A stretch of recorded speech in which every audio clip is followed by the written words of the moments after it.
Assalamualaikum warahmatullahi wabarakatuh. Kami dari kelompok 7. Di video ini kami akan menjelaskan tentang strategi implementasi MBS, model MBS, dan kaitan MBS dengan kesejahteraan guru. Di sini saya akan mencoba menjelaskan tentang strategi implementasi MBS. Yang pertama, sekolah harus memiliki otonomi terhadap 4 hal. Yang pertama, otonomi dalam kekuasaan atau kewenangan. Yang kedua, pengembangan pengetahuan dan keterampilan secara seimbang. Yang ketiga, akses informasi ke segala bagian. Yang keempat, pemberian penghargaan kepada setiap pihak yang berprestasi atau berhasil. Dan strategi implementasi yang kedua adalah adanya peran masyarakat secara aktif dalam hal pembiayaan dan proses pengambilan keputusan. Yang ketiga, adanya kepemimpinan sekolah yang kuat sehingga mampu menggerakkan dan mendayagunakan setiap sumber daya sekolah secara efektif. Maka dari itu, kepala sekolah harus menjadi sumber inspirasi atas pembangunan dan pengembangan sekolah secara umum. Yang keempat, adanya proses pengambilan keputusan yang demokratis dalam kehidupan dewan sekolah yang aktif. Yang kelima, semua pihak harus menyadari peran serta tanggung jawab secara sungguh-sungguh. Yang keenam, adanya vigilance dari Departemen Pendidikan terkait sehingga mampu mendorong proses pendidikan di sekolah secara efektif dan efisien. Yang ketujuh, sekolah harus memiliki transparansi dalam laporan pertanggungjawaban setiap tahunnya. Di situ ada laporan setiap tahunnya. Setiap bulannya itu ada laporan. Begitu juga dengan setiap tahunnya. Yang kedelapan, penerapan MBS harus diarahkan untuk pencapaian kinerja sekolah dan lebih khususnya lagi adalah peningkatan pencapaian belajar siswa. Jadi di situ ada peningkatannya, kinerja dan belajar siswa. Di sini saya akan mencoba juga menjelaskan tentang model MBS. Yang pertama, model MBS di Hong Kong. Di Hong Kong, diberlakukannya MBS dengan tujuan terjadinya suatu perbaikan. Nah, model MBS di Hong Kong disebut manajemen sekolah inisiatif.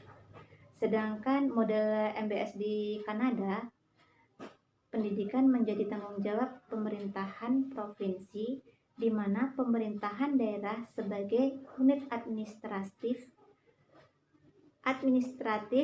dan pengambilan kebijakan. Model MBS di sana, di Kanada, disebut pengambilan keputusan diserahkan pada tingkat sekolah. Baiklah, saya Devi Ramawati. Saya akan melanjutkan materi selanjutnya, yaitu yang ketiga, model MBS di Amerika Serikat. Model MBS di Amerika Serikat disebut dengan Site-Based Management. Beberapa pendapat yang mendukung diadakannya MBS menyarankan bahwa segala syarat penting untuk meningkatkan kualitas pendidikan, maka otoritas pengambilan keputusan harus pada tingkat sekolah.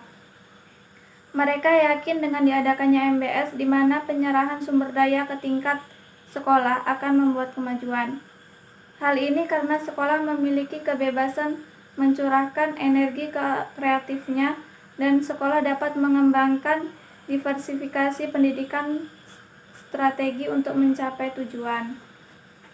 Selanjutnya yaitu model MBS di Inggris.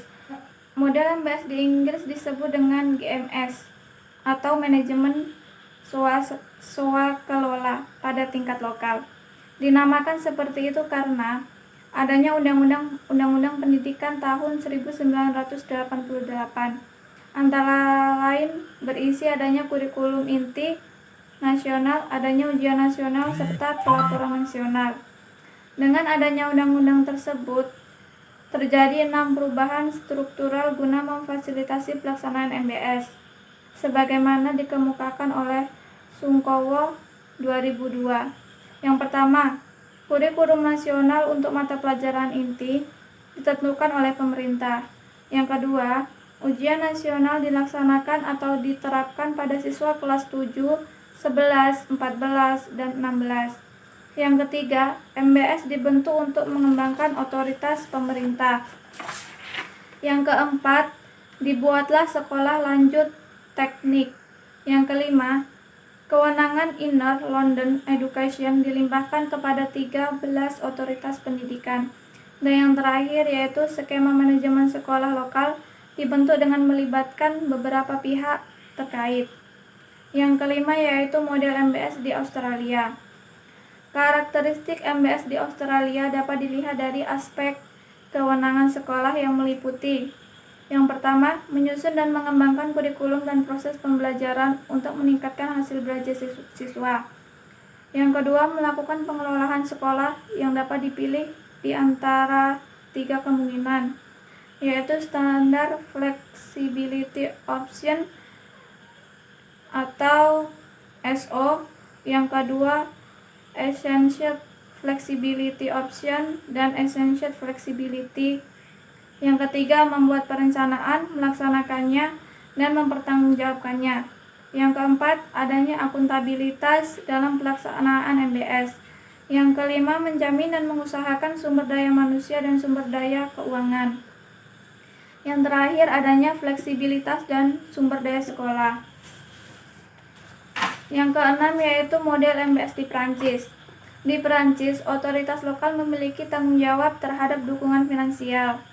Kekuasaan badan pengelola sekolah menengah atas diperluas ke beberapa area. Sementara itu, pengangkatan guru masih dilakukan oleh pusat dengan ketat. Masing-masing sekolah menerima anggaran secara lumsum terhadap jam mengajar guru. Kepala sekolah menentukan jenis staf yang dibutuhkan. Yang ketujuh yaitu model MBS di Nicaragua. Model MBS di Nicaragua difokuskan pada pendesentralisasikan pengelolaan sekolah dan anggaran sekolah yang keputusannya diserahkan kepada Dewan Sekolah, yang mencakup 4 tahapan penting, yaitu desentralisasi kebijakan, perubahan organisasi sekolah, kondisi lokal, dan sejarah organisasi serta hasil yang diharapkan. Yang kedelapan yaitu MBS di Selandia Baru. Komite sekolah untuk sekolah dasar, anggotanya terdiri dari warga setempat dan dipilih setiap 2 tahun. Tetapi, sebagian besar sekolah menengah atas dikontrol dan dikelola oleh Dewan Gubernur yang keanggotaannya kebanyakan dari orang tua siswa dan anggota masyarakat lainnya. Yang kesembilan yaitu model MBS di El Salvador. Model MBS di El Salvador disebut dengan Community Managed Sekolah Program yang kemudian dikenal akronim bahasa Spanyol EDUCO, yang artinya mendesentralisasikan pengelolaan sekolah negeri dengan cara meningkatkan keterlibatan orang tua di dalam tanggung jawab menjalankan sekolah. Demikianlah penjelasan yang dapat saya sampaikan. Selanjutnya akan diteruskan oleh Saudara Widya Islami. Baiklah, di sini saya akan menjelaskan materi yang selanjutnya. Materi yang sebelumnya sudah dijelaskan oleh teman saya. Nah, saya sekarang akan menjelaskan tentang model MBS di Madagaskar. Nah, model MBS yang diterapkan di sini difokuskan kepada perlibatan masyarakat pada pengontrolan pendidikan sekolah dasar. Jadi, implementasi MBS ini diarahkan di dalam kinerja dengan melibatkan masyarakat desa untuk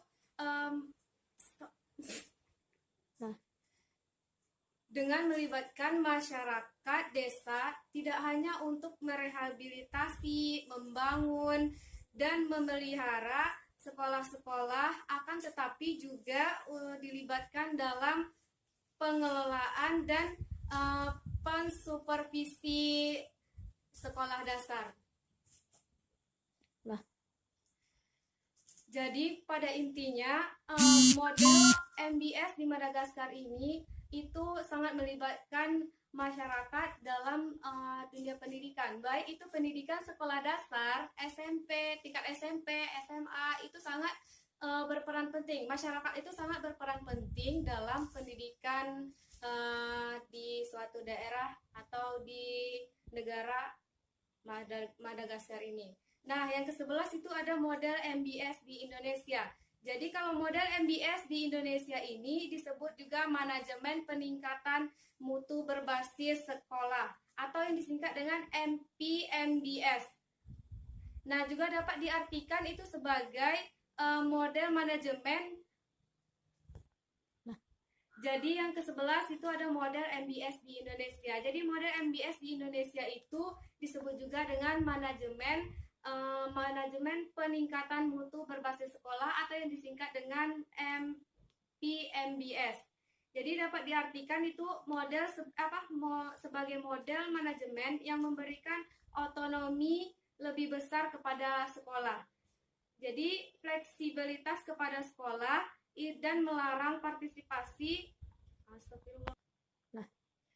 Jadi MBS itu dapat diartikan sebagai model manajemen yang memberikan otonomi yang lebih besar kepada sekolah.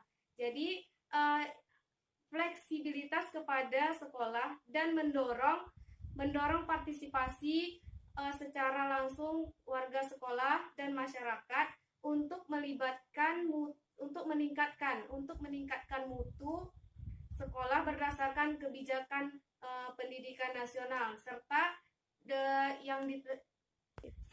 peraturan undang-undang yang berlaku. Jadi pada dasarnya MBS di Indonesia ini itu merupakan model manajemen yang memberikan kebebasan kepada sekolah yang lebih besar atau memberikan kebebasan yang lebih besar kepada sekolah. Jadi itu akan bisa mendorong partisipasi secara langsung untuk warga sekolah dan masyarakat untuk meningkatkan mutu pendidikan yang ada di Indonesia. Jadi pendidikan yang ada di Indonesia ini itu sudah diatur oleh pemerintah. Jadi kesejahteraan guru itu dimulai dari asas kemandirian dan kemampuan sekolah. Nah, jadi yang kedua itu ada membangun budaya sekolah yang demokratis, transparan, dan akuntabel. Termasuk itu membiasakan sekolah untuk membuat laporan pertanggungjawaban kepada masyarakat. Jadi model memanjangkan di papan pengumuman sekolah yang dilakukan oleh guru. Nah, itulah materi yang dapat kami sampaikan. Apabila ada kesalahan dalam penyampaian, kami mohon diberikan izin dan maaf. Wassalamualaikum warahmatullahi wabarakatuh.